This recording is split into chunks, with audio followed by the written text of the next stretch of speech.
And the roads really are an issue for those who drive for a living. Even with the brine being put down by TxDOT crews, some spots will still be slick. Richard Ray joins us with how a few drivers plan to avoid the winter mess. Rich.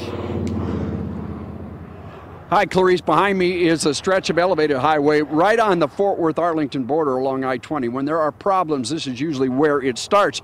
Earlier tonight, as rain started to fall, we did talk to truckers at a truck stop in South Fort Worth. Some were rushing home to beat the storm, waiting on the weather to see if they can resume routes in the morning.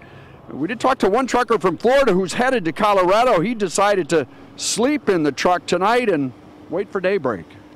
Now I'm just going to go to bed, eat me a sandwich, drink some water, listen to the radio, and go to sleep. I'm trying to beat the storm, get home. That way I can, I ain't got to be cold. If the roads is too slick, they pretty cautious about not putting us out there on the road.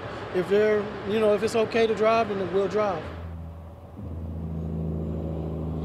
It did rain for a little bit while we were shooting. That was about 6:45, but we've seen very little precipitation in this part of Tarrant County, just occasional spitting. Now, as you said, Fort Worth ISD has decided to delay by a couple hours. Arlington ISD still monitoring the situation. At last report had not made a call, but schools south of here in Johnson County, Rio Vista, Grandview, Cleburne, and others, Alvarado, for example, all calling off school for tomorrow. So it's very spotty, but this part of Tarrant County continues to be, at this point at least, Clarice,